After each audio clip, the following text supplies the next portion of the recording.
Welcome to my YouTube channel, students. In this video, we will going to see very important topic of chapter 2, standard 12. The most important topic for MCQ also, dissociation and association, and as well as we will see Van 't Hoff factor. Okay. First of all, before going to textbook, understand by simple way. हम इसको एकदम आसान तरीके से पहले समझ लेंगे, फिर उसको टेक्स्ट बुक की लैंग्वेज में देखेंगे. ठीक है. What is mean by dissociation? Dissociation का सिमिलर वर्ड है आयोनाइजेशन. जैसे कि हमारे पास ऐसे 60 मास वाले दो पार्टिकल्स हैं, 60 ग्राम पर मोल, 60 ग्राम पर मोल मोलर मास वाले पार्टिकल्स हैं. उसको हमने पानी जैसे कोई पोलर सॉल्वेंट में डाल दिया. तो पोलर सॉल्वेंट का क्या होता है? डाई इलेक्ट्रिक कांस्टेंट हाई होता है. जैसे कि ये KCl है या तो एसिटिक एसिड है, NaCl, वो ब्रेक अप हो जाएगा और break into two particles. One particle, one ये 60 वाला वन पार्टिकल 30 वाले दो में डिवाइड हो गया. ठीक है. या तो ऐसा भी बोल सकते हो 60 वाले दो 30 वाले 4 पार्टिकल में डिवाइड हो गया. ठीक है. The phenomenon is known as a dissociation. यहाँ पे एक बड़ा पार्टिकल टूटा और छोटे छोटे दो पार्टिकल में कन्वर्ट हो गया. ठीक है.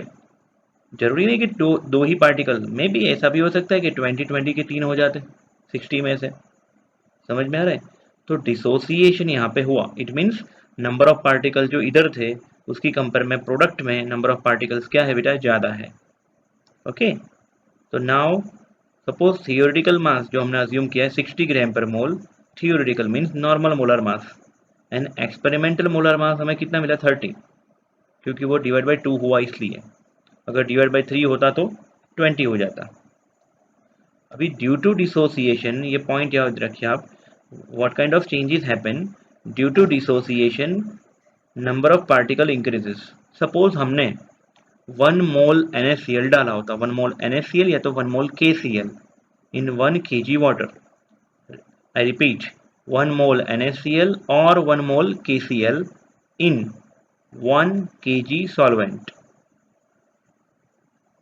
हमने ऐड किया 1 मोल NaCl या KCl, लेकिन वो हो गए कितने? 2 मोल. क्यों? क्योंकि 1 मोल Na प्लस और 1 मोल Cl माइनस, मतलब कि हमने जितने ऐड किए ना उससे डबल हो गए पार्टिकल्स, क्योंकि particles were break down. If we have NaCl, what happen? Again मैं आपको समझाता हूँ सिंपल तरीके से. समझो हमारे पास NaCl है. ओके. अभी NaCl जो है वो टूटता है, डिसोसिएट होता है और टू पार्टिकल्स में वो कन्वर्ट होता है. Equal number of two particles वो प्रोड्यूस करेगा. जैसे कि हमने 1 मोलल पार्टिकल लिए, 1 मोलल. ठीक है. उसमें से क्या हो गया? Na plus and Cl minus dissociate होंगे. 1 molal Na plus and 1 molal Cl minus were dissociated. 1 molar Na plus and 1 molar Cl minus. So that total concentration of solute is, दोनों का टोटल मिला के हम लोग अगर करेंगे ना तो कितना होगा? 2 मोलल. मतलब हमने जितना लिया उससे पार्टिकल्स कितने हो गए बेटा? डबल हो गए. तो ये फर्स्ट पॉइंट क्लियर हो रहा है. Number of solute particle increases. Okay.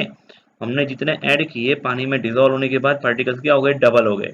Double, triple, what ever. अगर NaCl है तो डबल हुए, H2SO4 है तो इंटू 3 हो जाएंगे पार्टिकल्स, क्योंकि 2H plus 1SO4, 1H2SO4 convert into 3 ions. ठीक है. तो इसकी वजह से क्या होगी? Colligative property, total 4 colligative properties हमने ये चैप्टर में पढ़ी.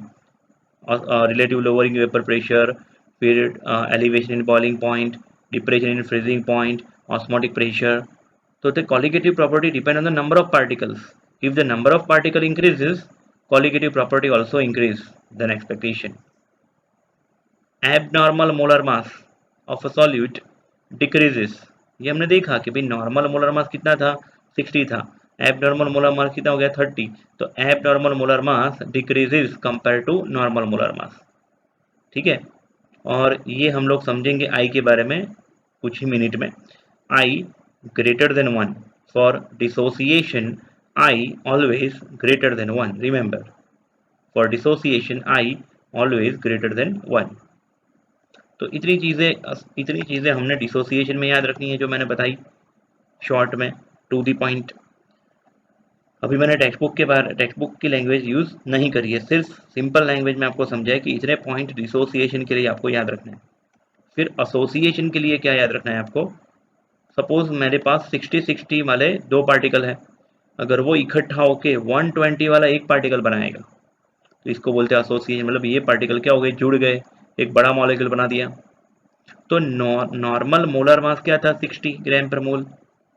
जुड़ने के बाद 120 ग्राम पर मोल, 60 + 60 120 ग्राम पर मोल हो जाएगा। आप समझ रहे हो, 60 ग्राम पर मोल, लेकिन वो ऐसे 2 मोल इकट्ठा हो गए 60-60 वाले, तो अभी क्या हो जाएंगे, 120 ग्राम पर मोल मास हो जाएगा। आप समझ रहे हो। तो abnormal molecular mass will be change increased in the case of association. Association means जुड़ना, पार्टिकल जुड़ेंगे एक दूसरे के साथ, उसको बोलेंगे एसोसिएशन। लेकिन अगर पार्टिकल टूट रहे हैं तो उसको बोलते हैं डिसोसिएशन। ओके, तो when association occur following changes are occur, कौन से चेंज होंगे देखेंगे। पहला चेंज है number of particle decreases. Number of particles decreases. Suppose मैंने बिफोर एसोसिएशन 1 मोल पार्टिकल डाले पानी के अंदर, लेकिन 1 मोल डिसोसिएट होके सपोज 2 मॉलिक्यूल वैसे करके जुड़ गए, तो पार्टिकल्स के प्रोडक्ट में हमें क्या मिलेगा, एंड आफ्टर द एसोसिएशन क्या होगा, पार्टिकल आधे हो जाएंगे।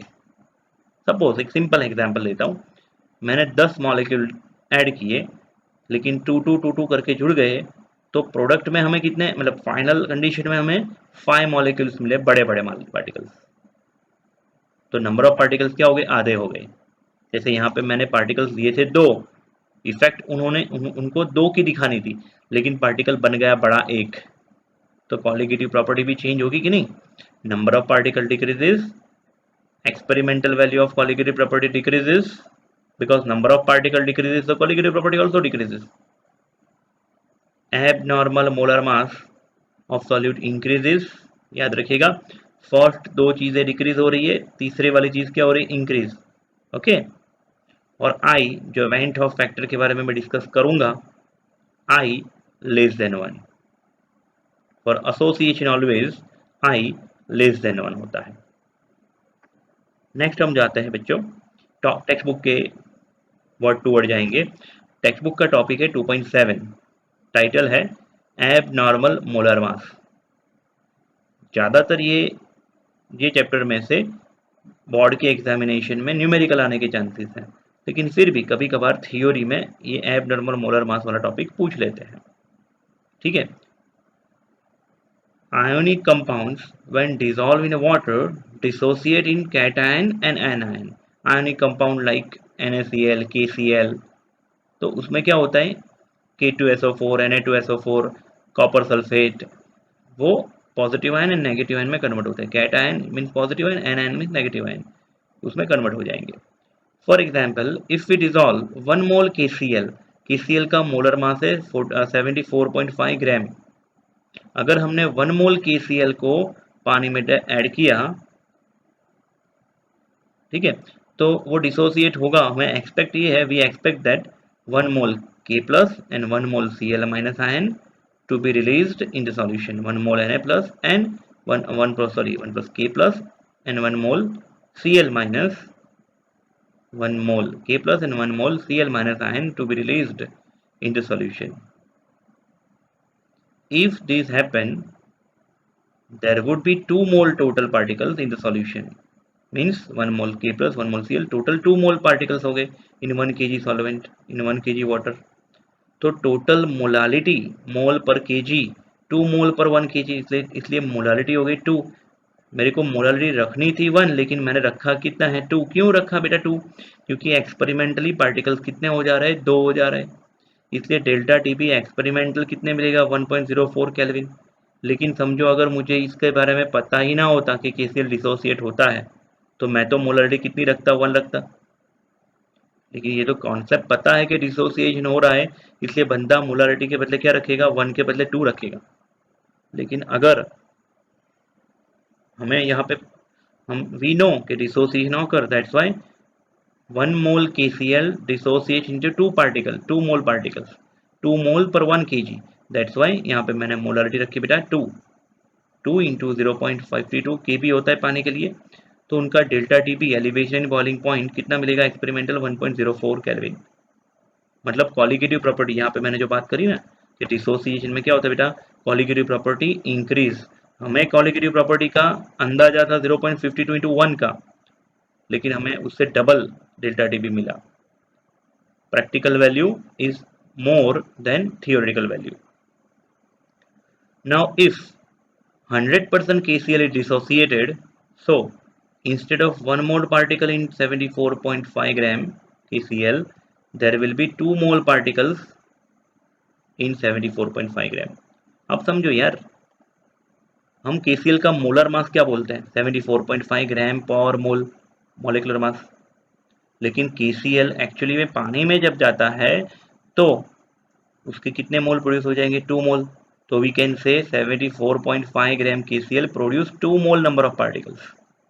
74.5 gram KCl form 2 mole particle, तो मतलब 1 मोल पार्टिकल के हाउ मच, 2 मोल पार्टिकल्स के लिए मास हो गया 74.5 ग्राम, तो 1 मोल के लिए हाउ मच, 1 मोल के लिए वैल्यू गोज टू 37.25। आप समझ रहे हो, इतने पार्टिकल्स, इतना KCl अगर है तो वो 2 मोल पार्टिकल्स प्रोड्यूस करेगा। कैसे 2 मोल, तो कि 1 mole K plus 1 mole Cl में माइनस, तो 1 मोल पार्टिकल्स के लिए कितना मास जरूरी है 37.25।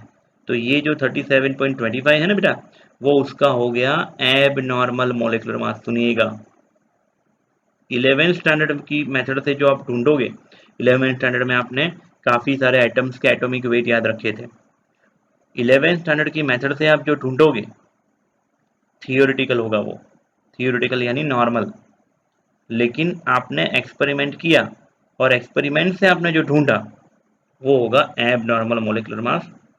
और अगर पार्टिकल का डिसोसिएशन हो रहा है बेटा, तो एब नॉर्मल मोलिकुलर मास क्या होगा, कम होगा। मैंने पहले ही बता दिया डिसोसिएशन में पॉइंट याद रखने के लिए, और यहाँ पे भी मैंने ये पॉइंट डिस्कस किया है, ठीक है, तो याद रखिएगा ये।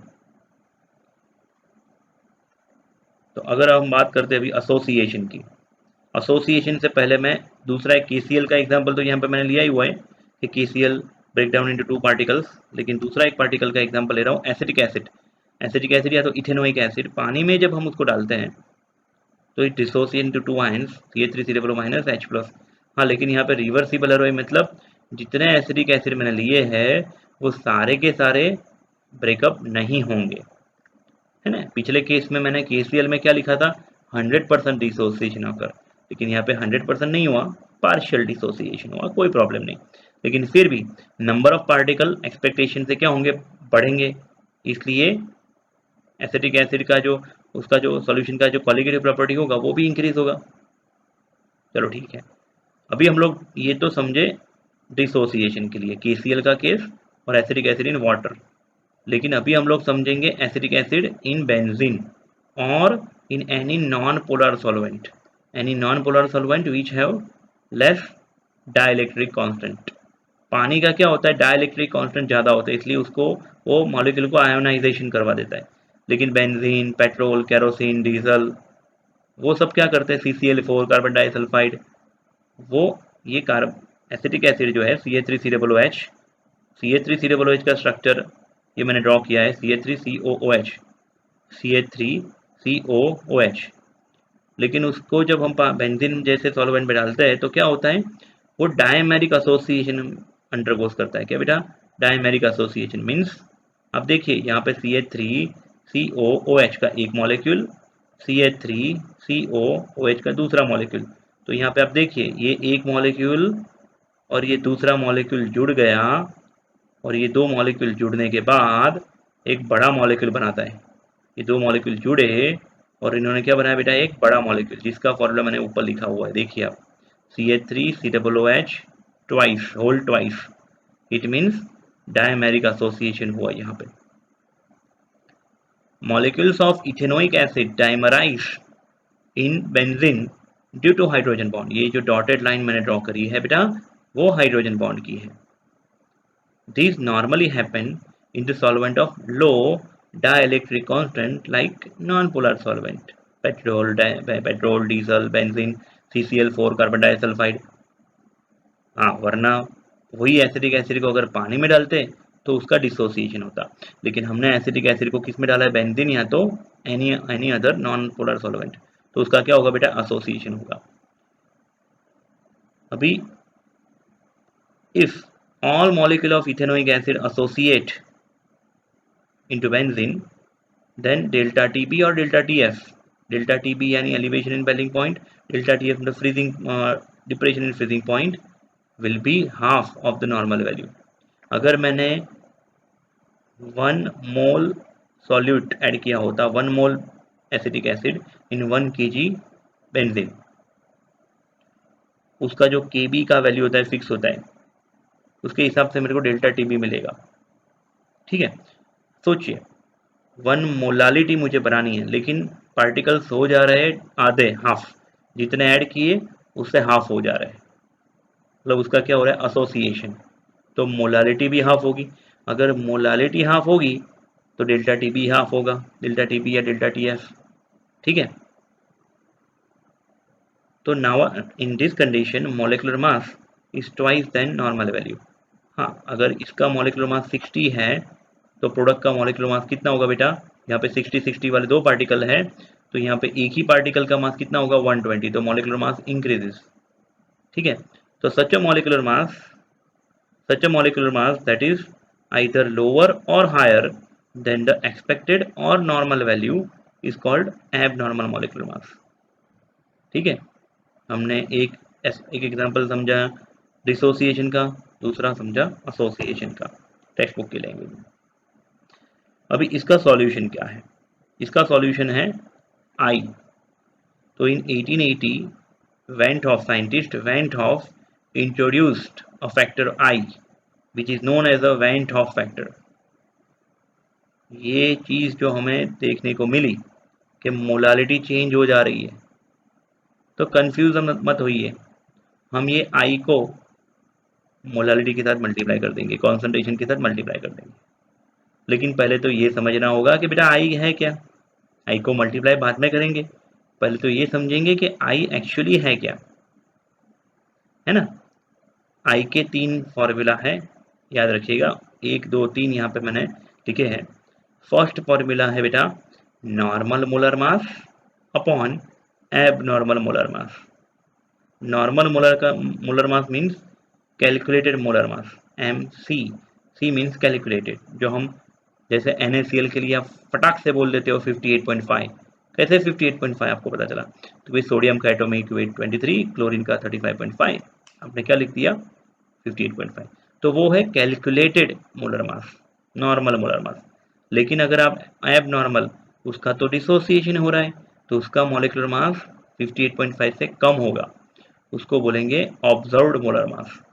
कैलकुलेटेड ऊपर रखना है, ऑब्जर्व को नीचे रखना है। ठीक है, आई का दूसरा फॉर्मूला है बेटा ऑब्जर्व्ड यानी कि experimental colligative property upon calculated यानी कि theoretical colligative property.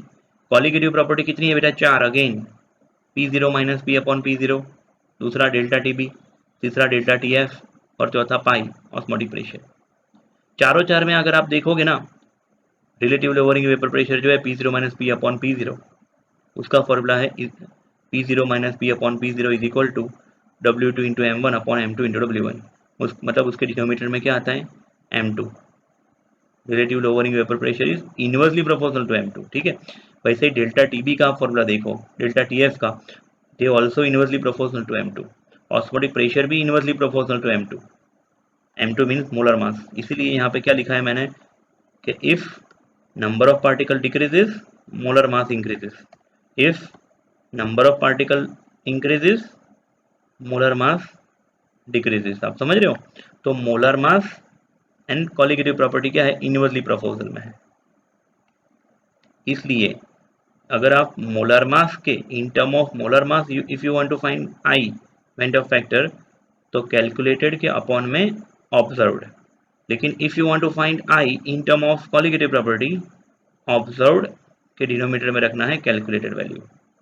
Observe value, denominator में रखना है कैलकुलेटेड वैल्यू। ठीक है, समझ रहे हो। और तीसरा formula I is equal to total number of particles after association और dissociation upon number of mole of particles before association dissociation. Suppose यहाँ पे कितने पार्टिकल है, 2, इधर 1, तो टोटल नंबर ऑफ पार्टिकल्स यहाँ पे कितने हैं, 1 आफ्टर डिसोसिएशन, और बिफोर कितने थे, 2। तो यहाँ पे फॉर्मूला में हमें क्या रखना है, 1/2। ठीक है ना, एसोसिएशन के लिए। अगर डिसोसिएशन के लिए होता तो टोटल यहाँ पे पार्टिकल कितने हैं, 4, यहाँ पे कितने हैं, 2, तो 4/2 ऐसे आई ढूंढ सकते हो आप, या तो आप मॉलिक्यूलर मास से भी ढूंढ सकते हो। अभी वो डिसोसिएशन वाला केस था, डिसोसिएशन पहला केस, तो कैलकुलेटेड मोलर मास कितना था, 60, और ऑब्जर्व था 30, 60/30, आई आएगा 2, आई ग्रेटर देन 1 हो गया डिसोसिएशन के लिए।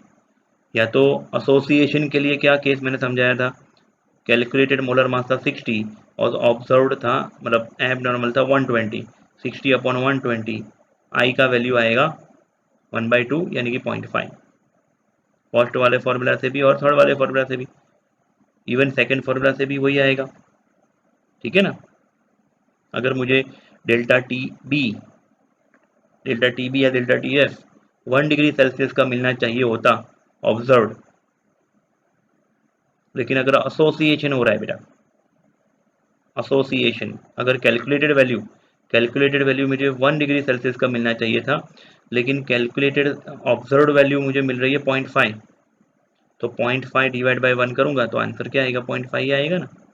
पार्टिकल्स अगर आते हो रहे तो कॉलिगेटिव प्रॉपर्टी का ऑब्जर्व वैल्यू एक्सपेरिमेंटल वैल्यू भी हाफ होगा। ठीक है ना। तो ऊपर समझो 2 डिग्री सेल्सियस से नीचे 4 डिग्री सेल्सियस है, तो डिवीजन क्या आएगा, 1/2 ही रहेगा ना। एक एग्जाम्पल बता रहा हूँ आपको। For dissociation I greater than 1, for association I less than 1, and for ideal solution, where there is no dissociation or association take place, I equal to 1. I repeat, dissociation के लिए I greater than 1, association के लिए I less than 1, and for ideal solution जिनमें association dissociation दो में से कुछ भी नहीं होता है, उनके लिए I equal to 1 होता है बेटा। ओके। अभी ये जो भी हमने एसोसिएशन डिसोसिएशन पढ़ा, उसके बेसिस के ऊपर modified expression of colligative property, जो कॉलिगेटिव प्रॉपर्टी थी उसकी मॉडिफाइड एक्सप्रेशन, उसको मॉडिफिकेशन हम लोग कर देते थोड़ा बहुत। पहला modification, relative lowering vapour pressure P0 minus P upon P0, ये तो P01 minus P1 upon P01, इसको बोलते हैं relative lowering vapour pressure is equal to x2 था। अभी x2 के पीछे क्या लगा देना है बेटा, I। Elevation in boiling point delta TB KB into molality into I. आप बोलोगे कि सर अभी तक के न्यूमेरिकल में क्यों आई नहीं लगाया था, बेटा अभी तक के न्यूमेरिकल ऐसे ही लिए गए थे जिनमें आई की वैल्यू 1 हो, मतलब कि आइडियल सॉल्यूशन हो। आपको अभी तक ऐसे न्यूमेरिकल ही नहीं करवाए थे मैंने, ये तो टेक्स्ट बुक में भी till now, till this topic MCQ जो न्यूमेरिकल्स थे वो सारे के सारे न्यूमेरिकल ऐसे ही थे जिनमें आई की वैल्यू 1 हो। एसोसिएशन डिसोसिएशन होता ही नहीं था, लेकिन अभी अगर एसोसिएशन डिसोसिएशन होगा तो आई की वैल्यू पुट करके हम रखेंगे। ठीक है ना। एलिवेशन इन बॉइलिंग पॉइंट में भी आई रखेंगे, डिप्रेशन इन फ्रीजिंग पॉइंट में पीछे आई रखेंगे, और osmotic pressure is equal to pi is equal to CRT into I. ठीक है। तो बेटा ये टॉपिक आप बहुत ही अच्छी तरह से लर्न कर दीजिएगा। वेरी सून हम इसके नेक्स्ट टॉपिक में मिलते हैं। Last topic degree of dissociation है, तो degree of association and numericals based on association dissociation. उसके पहले आप ये पूरी थ्योरी लर्न कर दीजिए, तब जाके न्यूमेरिकल में बहुत ही मज़ा आएगा। मिलते हैं बच्चों अगले वीडियो में। Thank you very much.